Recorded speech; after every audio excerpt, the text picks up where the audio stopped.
Tabioñuno, Tacamané, La Cabaja, Cayo Ganillá.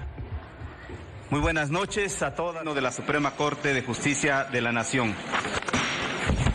Informe, señor secretario. Sí, señor ministro presidente. Le informo que están reunidos los integrantes de la Sala Superior del Tribunal Electoral del Poder Judicial de la Federación. A continuación, el señor ministro presidente Hugo Aguilar Ortiz pronunciará unas palabras de inicio de funciones de la nueva integración de la Suprema Corte de Justicia de la Nación. Señor secretario, quisiera pedir que nos auxilien para que pasen los integrantes del Tribunal de Disciplina. Fueron invitados a esta sesión. Si nos auxilian, ¿no han llegado? No han llegado. Muy bien. Gracias, señor secretario. Vamos a avanzar. Sí,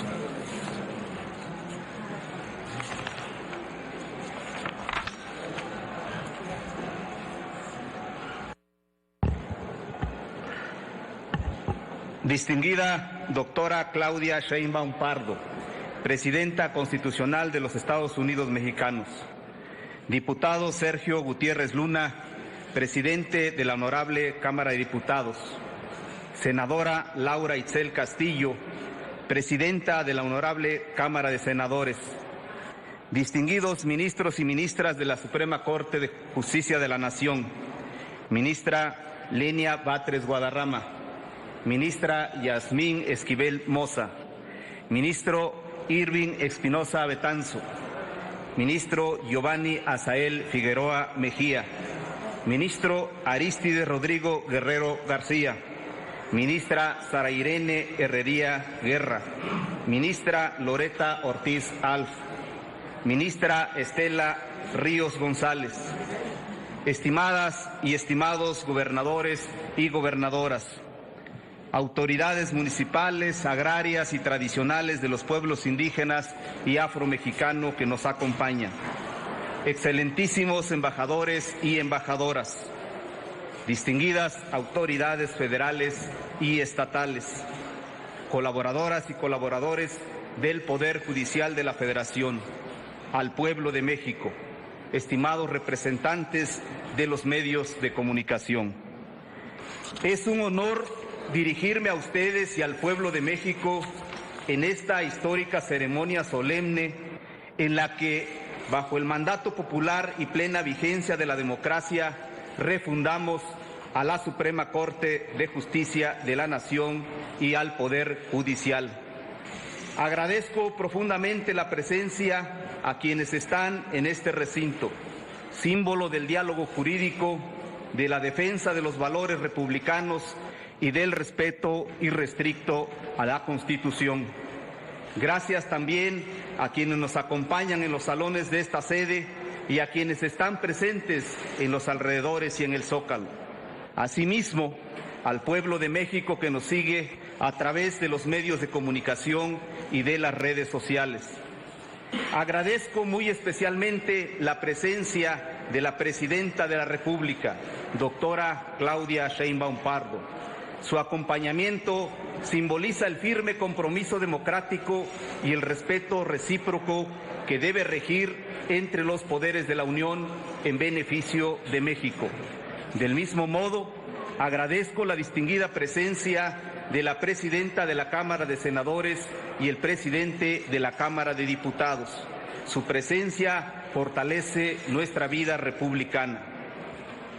Hace 210 años, en Ario de Rosales, Michoacán, se instalaba el Supremo Tribunal de Justicia para la América Mexicana, fruto de la Constitución de Apatzingán de 1814, primer documento en que la insurgencia buscaba la independencia de lo que ahora es esta gran nación.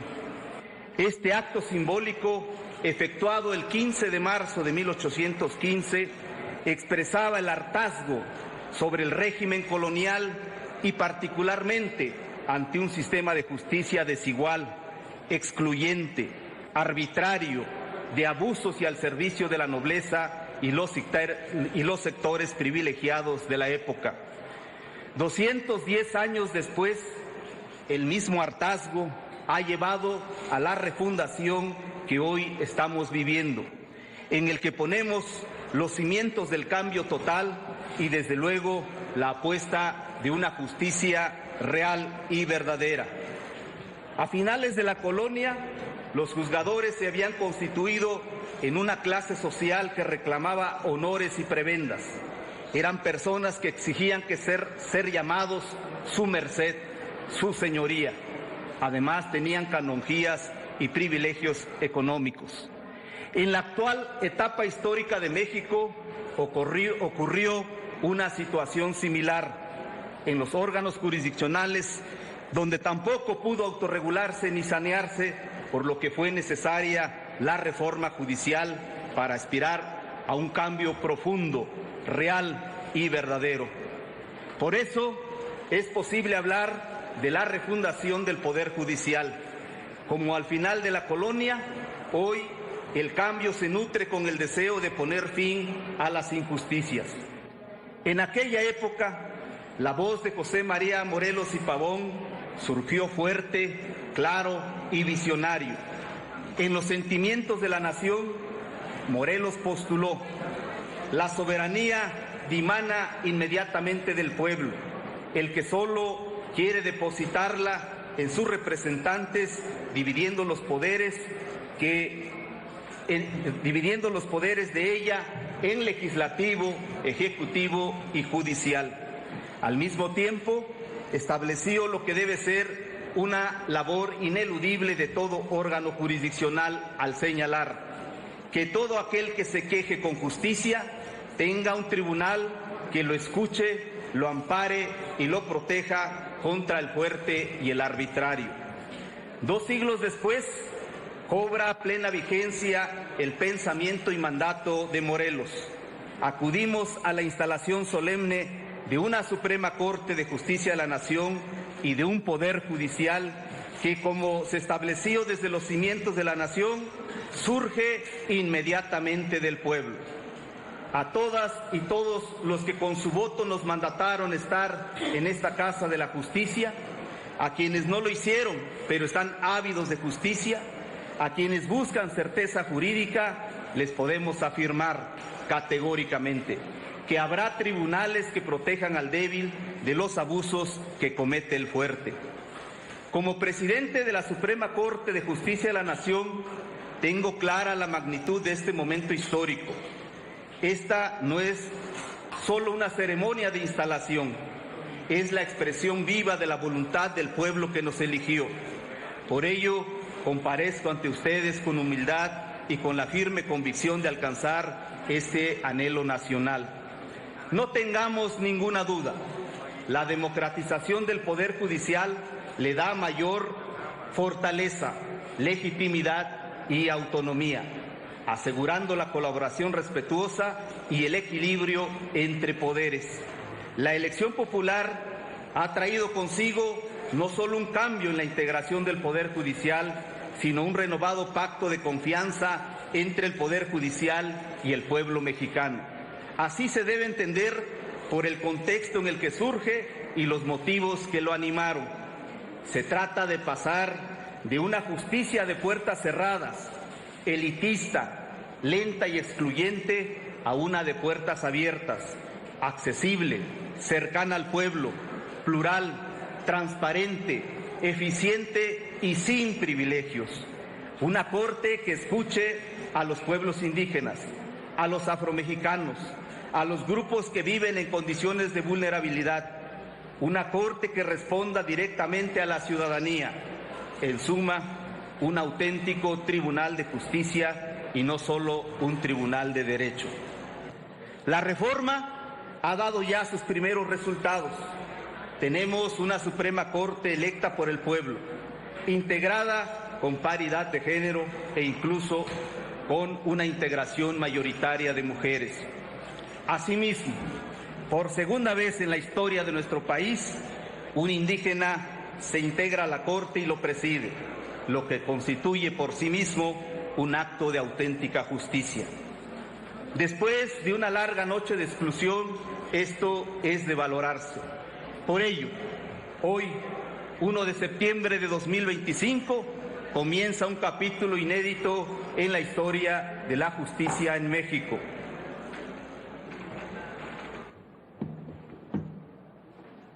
Este momento no borra el pasado, lo honra. Somos herederos de casi 2 siglos de historia judicial, de las luchas de Juárez, de la fuerza de la revolución, de la apertura a los derechos humanos en el siglo XXI. Como en 1824, reafirmamos el compromiso con la división de poderes y el respeto al pueblo. Como en 1857, nos comprometemos con el federalismo, el respeto a la ley y a la Constitución.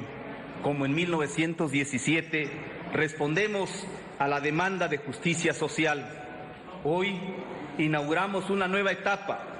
La historia de nuestra nación recordará que en el año 2025 ocurrió un hecho sin precedentes.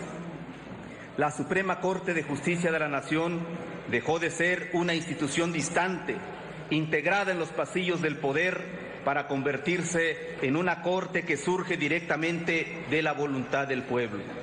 Por primera vez en la época contemporánea, ministros y ministras no fuimos designados desde arriba, fuimos elegidos en las urnas con el voto libre y consciente de millones de mexicanos.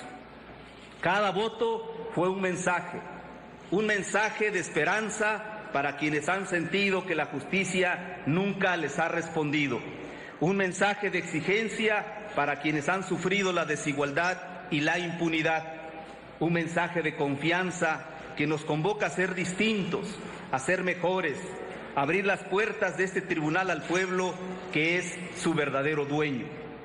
Este mandato democrático nos otorga una legitimidad inédita y también nos impone la más grande de las responsabilidades: demostrar que la justicia puede y debe estar al servicio de quienes nos eligieron y del pueblo.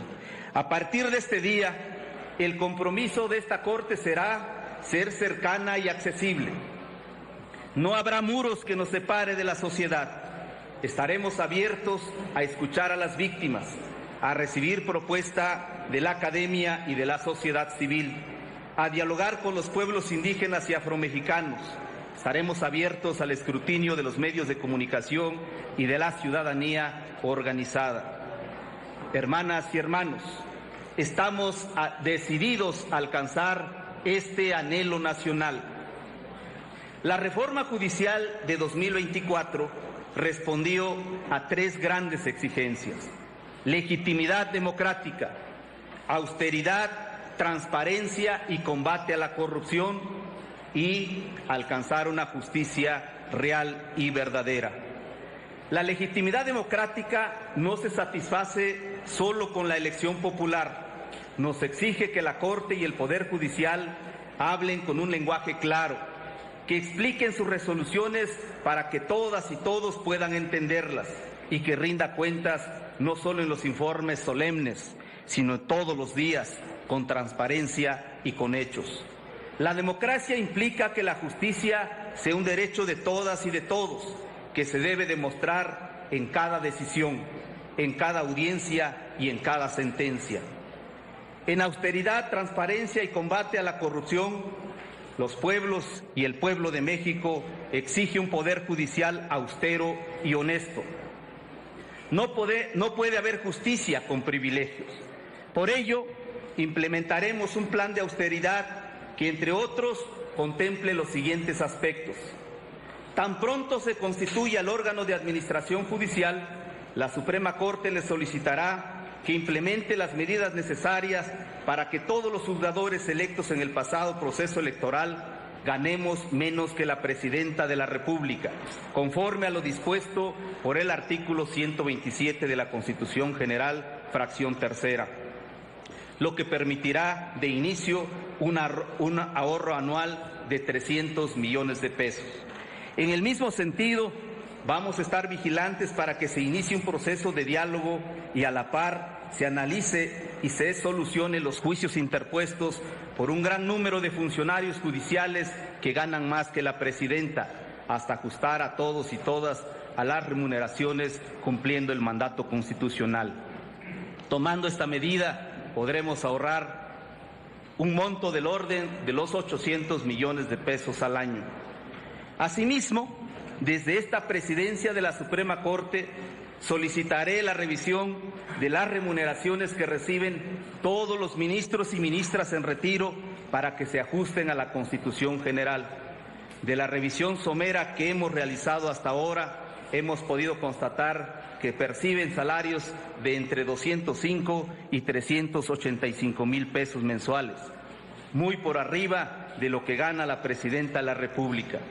Asimismo, solicitaremos que se eliminen otros apoyos que generan gastos excesivos al presupuesto autorizado a la Suprema Corte de Justicia de la Nación. Impulsaremos la eliminación de los excesos administrativos y gastos superfluos. Reduciremos los apoyos adicionales que venían recibiendo las ministras y ministros. En este rubro se mantendrá lo estrictamente indispensable para el óptimo funcionamiento de la Suprema Corte.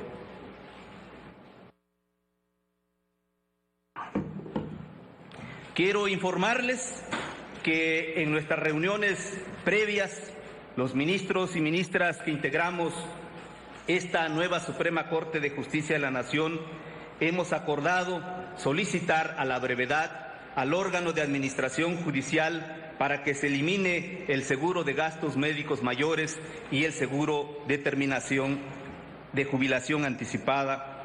Todos nosotros nos someteremos a los servicios médicos del Instituto de Seguridad y Servicio Social de los Trabajadores del Estado. Combatiremos con firmeza la corrupción, haciendo valer las nuevas atribuciones del Tribunal de Disciplina Judicial. Asimismo, fomentaremos la honestidad como mandato de vida y como recta actuación en el ejercicio de la función judicial. En general, cada peso del presupuesto se destinará a lo esencial: garantizar que los juzgados funcionen, que los expedientes se resuelvan, que la justicia llegue a cada rincón del país. En lo que corresponde a la búsqueda de una justicia real y verdadera, las ministras y ministros de la nueva Suprema Corte hemos llevado a cabo 8 sesiones de trabajo en esta etapa de transición y hemos consensado las directrices principales para asentar las bases de una justicia para todos y para todas.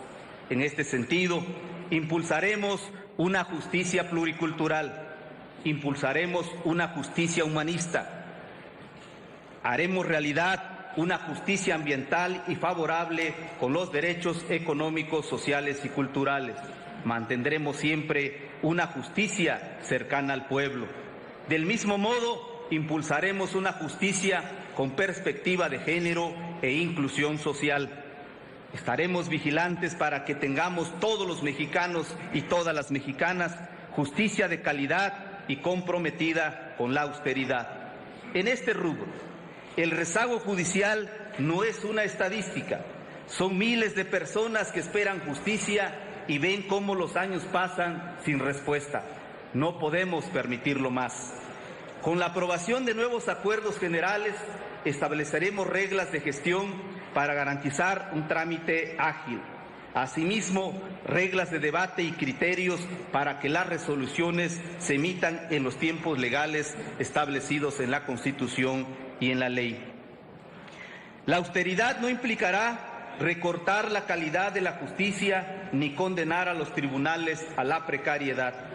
Austeridad significa erradicar el dispendio, los privilegios indebidos y el nepotismo, para que cada recurso público se destine ahí donde más se necesita: a fortalecer juzgados, modernizar procesos, capacitar personal y garantizar que la justicia llegue muy, muy lejos.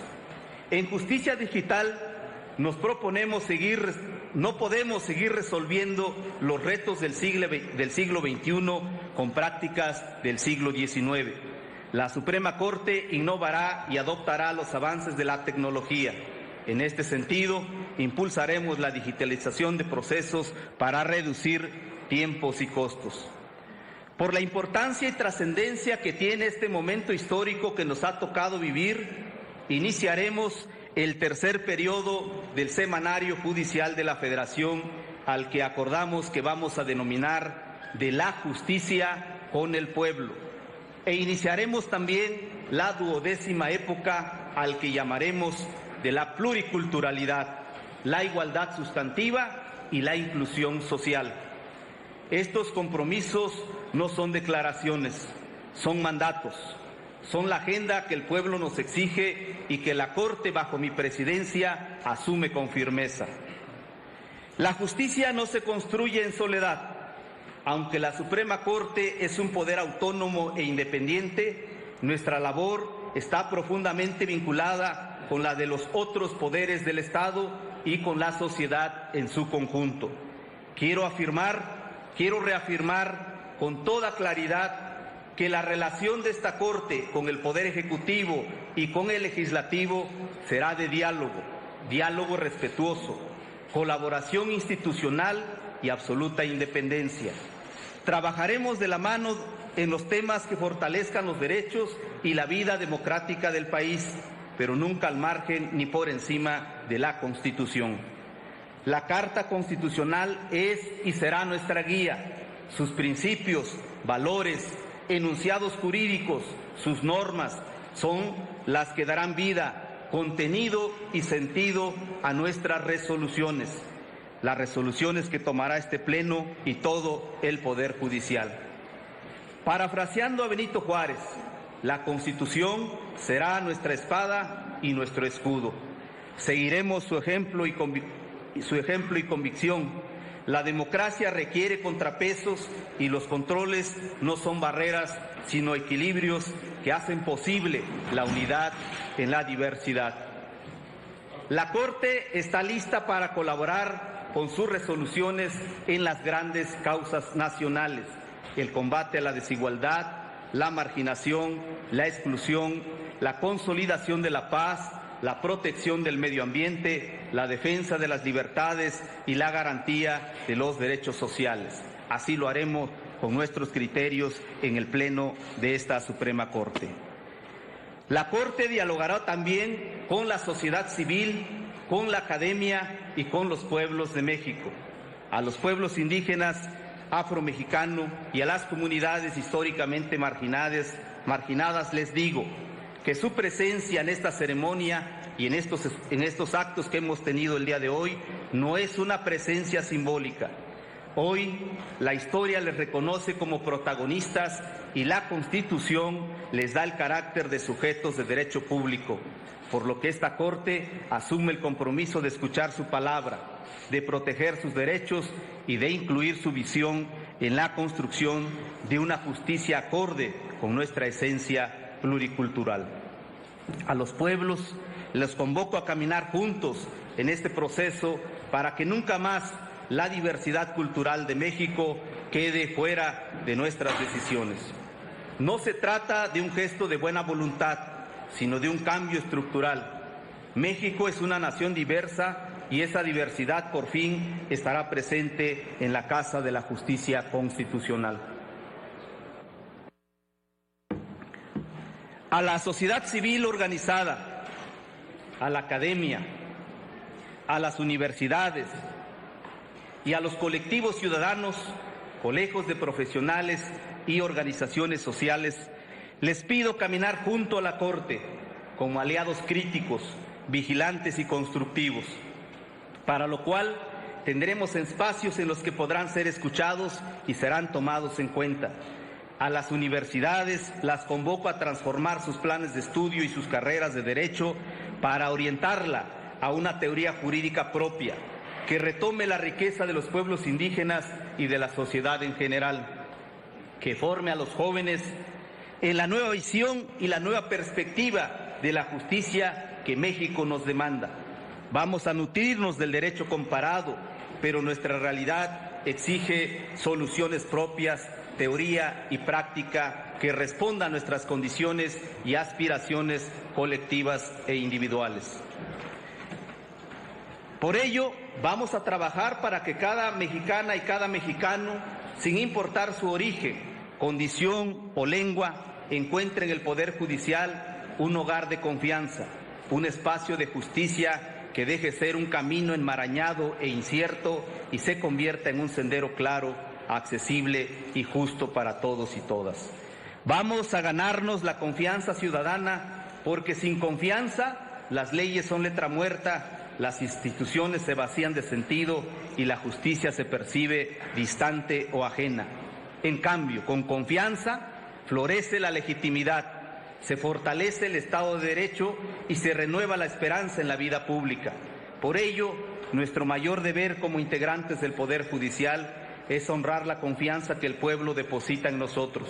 Una confianza que no se decreta, sino que se va a ganar día a día, a través de la rectitud de nuestras decisiones, la cercanía en nuestro trato y la coherencia en nuestras decisiones. Cada sentencia justa, cada puerta que se abre, cada voz ciudadana que se escucha con respeto es un ladrillo más en la construcción de ese puente de confianza entre la justicia y la sociedad. Esa es nuestra misión y también nuestro compromiso. A las magistradas, magistrados, juezas, jueces, servidoras y servidores del Poder Judicial de la Federación, quiero decirles que la transición que hoy vivimos no tiene precedentes.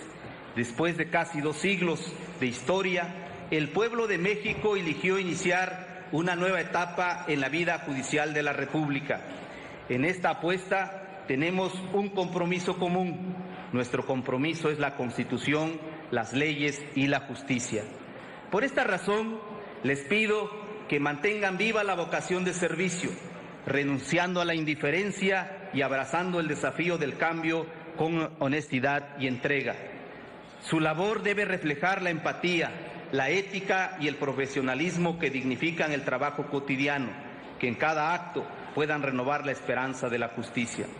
A todos y todas les reconozco su entrega. Sin juzgadores comprometidos, sin el personal que cada día sostiene la jornada laboral, no existiría justicia posible. En este sentido, quiero darles la certeza de que hoy mismo tomaremos la decisión que nos corresponde para integrar al órgano de administración judicial, a fin de que a la mayor brevedad posible inicien sus funciones y atiendan los temas urgentes que permitan a todo el Poder Judicial continuar funcionando con normalidad. A quienes sienten incertidumbre les digo, su experiencia, su trabajo y su conocimiento son necesarios en esta transformación. Pero también afirmo con claridad, este es el momento de la unidad, de la ética y de la disciplina institucional. El debate es bienvenido, la diversidad de opiniones enriquece, pero ninguna diferencia puede anteponerse al deber supremo de servir al pueblo. La justicia no puede esperar divisiones internas, exige cohesión y compromiso compartido. A los organismos internacionales de derechos humanos y a las Cortes del mundo le reafirmamos nuestra disposición a aprender, a dialogar y a compartir experiencias. México quiere ser un referente de justicia plural y democrática, y para lograrlo contará siempre con su colaboración y su mirada crítica. A la comunidad empresarial y a los inversionistas les digo, tengan la seguridad de que la Corte va a garantizarles certeza jurídica plena. México, por ello les animo a sumar esfuerzos en la construcción de un México con oportunidades justas, reglas claras y desarrollo sostenible.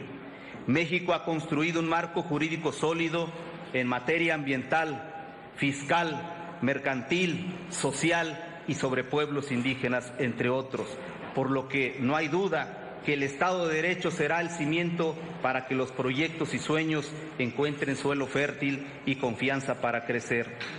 A los medios de comunicación, ustedes son aliados en la transparencia. La justicia necesita su mirada crítica.